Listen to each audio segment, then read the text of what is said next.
Thunra Grantuf. Previous season's injuries and a pre-dawn chill greeted me as I rose from my bed. Still had a grin on my face as I rubbed my knee and shoulder, though. A bit of cold and some aches weren't going to get me down because I knew for certain that today was going to be a damn fine day. Hells, if I didn't know any better, I'd think I was blessed.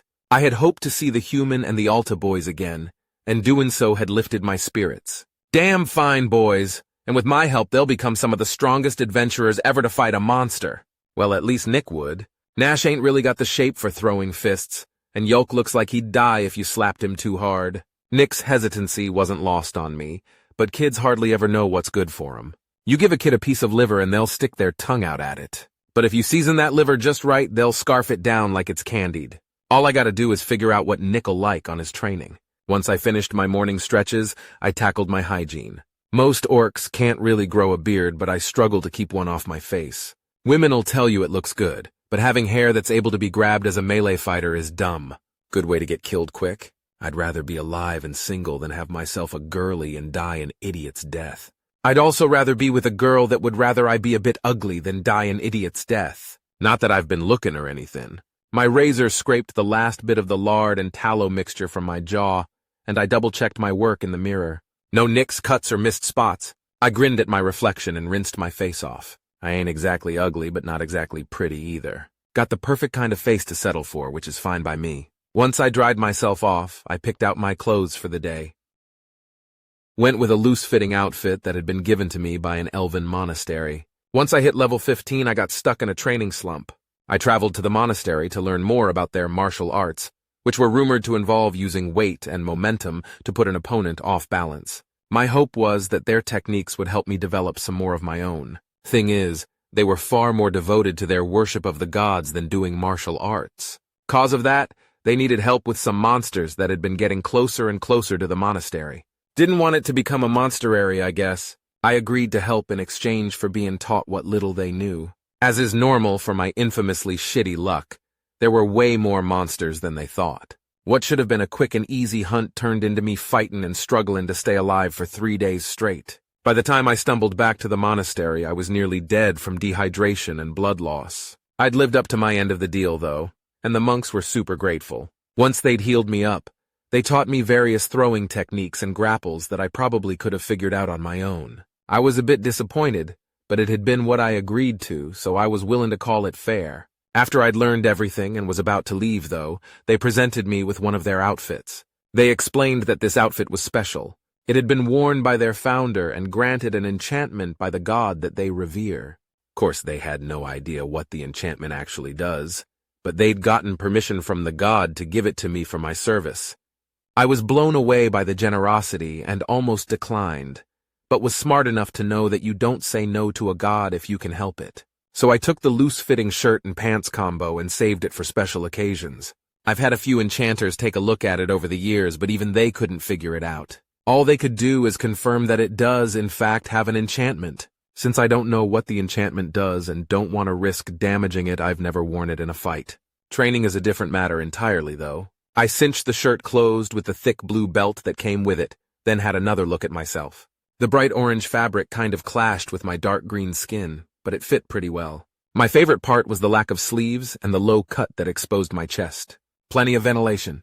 Come to think of it, the monastery had been started by an elf. Considering my size, it must have been a pretty damn big elf. Or maybe the enchantment is to make the clothes fit whoever wears it. That'd be pretty damn funny. The inn was silent as I left my room. Mara, the innkeeper, was definitely still asleep. Her love of partying kept her up most nights. Just as well, most people don't go looking for rooms bright and early in the morning. Another chill greeted me as I exited the inn. The sun peeked over the horizon like it was shy or something. I could tell that it was going to be the perfect weather for a great training session. As I happily made my way toward the Alta house, I waved at the people that had managed to make their way out of bed. I got more than a few raised eyebrows, probably on account of my outfit, but they all waved back. Nuleva's got some friendly folk. Before long, I arrived at the home of the famed Yilda Alta and her sons. I knew better than to bang on her door this early in the morning. She was probably awake, but I'd been forewarned that waking her puppers would risk the wrath of her sandal. Considering that piece of footwear had killed stronger men than me, it was best not to risk it. I leaned against the fence and wondered how a sparring match with Yilda would go. According to the tour guide who had pointed this place out to me, her class was something like an assassin sorcerer. She felled great beasts with a knife in one hand and a wand in the other, darting around the battlefield like a daggerfish. She was also damn good with improvised weapons, if the tales about that sandal are true. There's no doubt she'd kick my ass, but I'd feel fine with that if I landed even a single strike, or even if I just learned something from it. While I waited, I did some warm-up stretches and calisthenics. By the time the sun had gotten over its shyness, I'd moved on to dynamic tension and isometrics. I was careful not to overdo it in case my muscles got ahead of me and started wanting an actual fight. The moment I finished, the Alta's front door opened and Nash came out looking contemplative. "Hey," I said as he opened the gate. The older Alta brother jumped as if he hadn't seen me. "Oh, hi Thunra," he absent-mindedly greeted me. "Sorry, can't really talk right now." "All right, see you later then." "Bye." Nash walked away at a pretty fast pace, leaving me to wonder where he was headed. Then I realized that if he was up, everyone else might be too. Shelving my curiosity about Nash, I ran up to the door and gave it a few respectful knocks. My heart practically leapt into my throat as the door opened. "What did you for, the legend herself, Yilda Alta, asked. "What's this about?" "Good morning, ma'am," I said with what I hoped was a disarming grin. "My name's Thunra, and I've come to call on Nick, if that's all right." "What for?" "Trainin'." I flexed a bicep for emphasis. "Hoping to teach him some more hand-to-hand. The boy's got talent, and I'd like to turn that into skill." "I see. Would you like to wait inside?" "I wouldn't dream of imposing any further than I gotta, Mrs. Alta. I'm perfectly happy waiting out here." I'd been forewarned about her view on her marital status, too. She gave me a smile that made my heart flutter unexpectedly and nodded.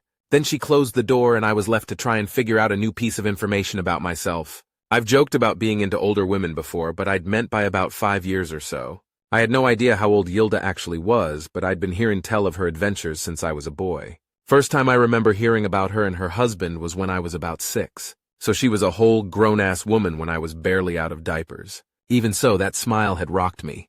Maybe it's 'cause she's famous and strong? Yeah, the brutish part of my brain is probably putting her up on a pedestal. Best to ignore it. Her love for her husband is almost as legendary as their accomplishments together. I hope I one day find a girl that'll avenge my death like she avenged his. I pushed my crush on Yilda down into my emotional depths as the door opened again. Nick stepped outside, being pushed by Yulk. The younger Alta brother seemed very excited to start today's activities. I chuckled at his excitement, but then I caught Nick's surprised expression. Where did you get that outfit?" he asked. "It was a gift from some monks," I shrugged. "What, you recognize it or something?" "Looks a lot like the uniform that a character from—" "Nah, never mind," Nick sighed, then chuckled. "Let's just get this over with, Piccolo-ku." "Pico one now?" "Never mind." I shrugged again, then began leading the boys toward the training pit. As we walked, I caught sight of Nash carefully studying some stuff at a stall. He was holding flowers in one hand and a pendant in the other. "What's up with your brother?" I asked Yulk. "Oh, he asked Nima to marry him last night," Yulk replied. "Really?"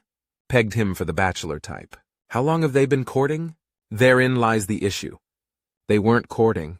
My jaw dropped and I stared at Yulk in disbelief. "No," I said. "Yep," Nick interjected. "It's true. Right in front of everybody. Pull the other one, boys." "Come on now, there's no way he's that dumb." "Love can make fools of the best of us," Yulk nodded sagely. "And though I love my brother dearly, Nash isn't exactly the best of us when it comes to intellect. He'll be the first to admit it, too. Love makes fools of the best of us, eh?" I recalled the flutter in my chest caused by his mother's smile and suddenly found some empathy for Nash. Yulk ain't wrong, feelings can make us do some really dumb shit. I ain't dumb enough to make a move on Yilda, though. "So what's he doing then?" I asked. "Did she say yes or what?" "She pretty much said fuck no," Nick laughed. "But she gave him another chance. He has to make it up to her, though." "Indeed." "Nash is planning to give her a bouquet made of the last of this season's flowers, and a pendant that matches her eyes. Then if she feels better about their situation, he's going to take her on a picnic," Yulk explained. "Well, flowers are definitely a good start to getting to a girl's heart," I chuckled, then remembered something. "Wait, isn't Nima the guild girlie? The one as tall as me?" "Yes. Ain't she related to High Chief Ulermak?" "She's his niece, if I recall the lineage correctly." "Fucking hells, he may as well have crawled into the catapult himself then." "Huh?" Nick asked. Slang for someone aiming far above their station, Yulk explained. Especially when it comes to marriage. Yeah, someone who's being forced to marry above their station is being loaded into the catapult, I added. Someone who's trying to get a spouse above their station is crawling into it. Either way, you usually come crashing down at the end of it. It's not exactly an apt idiom in this case, though, Yulk chuckled. The Alta clan is pretty high up there in regards to marriage candidates. Ulermak was expected to take a bride from either the Alta clan or the Maxim clan before the drama with his brother. It's been a while since I've seen my grandmother, though, so I don't know what the current situation is. Oh? I grinned playfully. So you lot are a big deal then? Not really. My father didn't like the intrigue of being part of a powerful clan, and his marriage to my mother was quite controversial. My brother and I seem to have inherited his disinterest as well.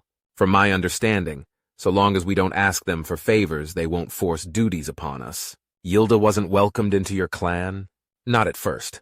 But grandmother adores my mother and fought the rest of the clan for her inclusion. There were duels and everything, and at the end of it all, mother was welcomed into the clan. Father was pretty fed up with it all, though, so we came to live here. Mother could explain it better than I, if you're that interested. No, I stammered. That's okay, I get the gist of it. So if Nash and Nima do end up together, will their little ones be in line for High Chief? Yes, but how far down the line is up to Ulermak? If he doesn't have children by the time he retires, then either Nima or Alern will become High Chief. Alern is the most likely candidate as far as I can tell. What about Ulermak's brother? I asked. Agurno, right? That's right. He could be considered a candidate if anyone had the power to actually force him to accept the office. I've never met him, but I've heard that his apathy toward politics matches his legendary might. Gotcha, I said as we approached the training pit. All right, let's start with some stretches. Want those muscles nice and limber? Okay, Nick said with a sigh. What type of training will you be doing today? Yulk asked, excitement creeping into his voice. Oh, you'll see, I winked. Nick Smith. Thunra walked to the center of one of the training circles and gestured for me to join him. With a small sigh, I trudged to the center of the circle and faced him. There were plenty of reasons that I didn't want to be training today, but I knew that none of them would dissuade the gigantic orc. Now I know you don't really like this kind of training, Thunra said, reaching into his pocket and pulling out some cloth. So I came up with a game that'll help. A game? I asked. Yep, he replied. Then he looped the 3 rags into his belt, one on his right, one on his left, and one in the back. Once he was done, he regarded me with a grin. All you gotta do is grab these sweat rags off my belt. I'll be using a mix of defense and offense to keep you from getting them. When you grab all 3, we'll call it a day. I looked at him dumbfounded. He'd just reinvented flag football without the ball. His giant grin combined with his orange martial arts-styled clothing reminded me of, "Go," he shouted. What? I barely managed to dodge the fist that flew at my forehead. Thunra stopped mid-swing, and I realized that he had been holding back. We met eyes and a joke sprang into my head. "Coup," I said. "What?" I snatched at the flag nearest to me, and the gargantuan orc stepped back with a speed that defied his size. The fabric of the flag tickled my fingers as it eluded my grasp. The extra speed that Thunra had summoned caught him off guard, though, and he stumbled. Before he could regain his footing, I used dash to spring forward and grab the flag. With it firm in my grasp, I ripped it from his belt and continued forward with the rest of my dash. Grinning, I raised the flag and turned around. "That's one," I exclaimed, without even swinging. "Good job, kid," Thunra grinned. "Still got a couple more before we're done, though." "Piece of cake," I said, tossing the rag on the ground. "Guess this training session's gonna be a short one. There are many instances throughout history in which people have rued their words. Like whoever wrote that a heavier-than-air aircraft would take 1,000,000 years to develop, only to have the Wright brothers prove it could be done a few weeks later. Or when a firefighter complains about it being a slow day, only to have half the city try to burn down. Or all the people who said what could possibly go wrong before things went horribly awry. I had never wondered what that was like, but found myself in that exact position. Thunra practically became a goddamned ballerina. I'd lunge for the flags, he'd dance away, over and over and over again for hours. Finally, I got sick of it, and we exchanged blows. I could tell he was holding back on me, but I was completely fine with that. I could swear that I felt my spleen twitch whenever I remembered our last training session. Getting no closer to the second flag, I paused to catch my breath. Thunra grinned again and flexed. I pounded my knee with my fist in frustration. You know, I could get those flags for you, Ten said. Yeah, you probably could, I replied. But that would defeat the purpose of training, wouldn't it? I don't actually know. Your body will still be getting the exercise, and you might even be able to unlock new skills. Doesn't do me much good if I don't know how or when to use them, though. Not a bad point. Fine, suit yourself. Thunra and I watched each other closely, waiting for the next move to be made. I'd give almost anything to wipe that childish grin off his fucking face. But there had to be a line, and handing my body off to Ten would definitely be crossing it. With a growl, I activated Dash and launched myself at Thunra once again. He, of course, launched himself backward. Just before he got out of range, I activated Time Dilation and examined our situation. Then I saw it, an opening that I could take advantage of. Thunra's arms had shifted to his sides to counteract his momentum and maintain his balance. This also prevented me from grabbing the flag on his flank, but he had left his solar plexus open. With all the strength I could muster, I launched my fist at the spot between his abs and his chest. Spear punch unlocked. I connected directly with Thunra's solar plexus, and we both flew forward a few feet. He slammed into the ground, and we both stared at each other, stunned. As he tried to climb to his feet, I grabbed the second flag and dodged back. A 5-minute cooldown appeared for the new skill. That's 2, I panted. He replied, getting to his feet. Well done. Was that Breathtaker Strike? Felt more like Spear Punch. I'm pretty sure it was Spear Punch. When did you unlock that? Just now. See? The training's working, Thunra grinned. I think we're ready to kick it up a notch. A cold horror gripped me as I realized that the massive mound of muscle had already shaken off the sucker punch. Then I realized that Thunra was being literal as his foot snapped at my thigh. The impact caused my leg to buckle, and I barely managed to avoid a fist to my head. As I dodged the fist, though, a knee connected with my ribs hard enough to lift me into the air. My eyes seemed to stop working for a moment, but I managed to instinctively lash out with a kick of my own and send myself flying backward. I crumpled into the ground and immediately leapt to my feet, guarding against further strikes. I had difficulty focusing on the big-ass orc as he walked toward me, and swear I saw Yulk eagerly taking notes in the sidelines. 3 fractured ribs and a concussion, Ten said. It doesn't feel like my eggs are cracked, I think I replied. Of course it doesn't feel like your ribs have been fractured, Ten sighed. I'm inhibiting the pain. Just stay on the defensive while I make repairs. Easy for the artificial intelligence with fucking cheats to say. I felt like my body isn't nearly strong enough to get anywhere near actually fighting Thunra, but Ten had used my body to defeat the man-turned-monster that had nearly killed Thunra in the dungeon. How did it do that? Releasing my inhibitions? Do I need to feel the rain on my skin? No one else can feel it No, this isn't the time for music. No matter how catchy the song is. I did my best to focus on Thunra, but he looked at me and suddenly stopped. Shit, how'd your head take a knock? He asked. Dunno. Inertia from the impact to your ribs slammed the side of your brain against your skull, Ten helpfully explained. Yeah, what he said. What who said? Thunra asked. Are you oh, right. The robot in your head. I can't hear him, buddy. Oh, yeah. Well, shit. All right, let's go ahead and call it for the day. You still got a flag on, I argued for some reason. Yeah, but concussions aren't something you want to fuck around with. Ten can fix it. Don't argue with me, boy. This is a hard line, non-negotiable. Your bean gets banged, training's done for the day. Okay, I said, somehow disappointed. Don't feel too down, kid. You learned a new skill. Thunra grinned and patted my shoulder. Just think of how many you're gonna pick up tomorrow. It felt like my brain was trying to fight a fog, but something about what Thunra had said filled me with dread. It took a few moments to realize what it was, though. We're doing this again tomorrow? I asked. Might as well train every day until you head off to the magic school or whatever, right? He grinned. I guess so, I replied. Shit.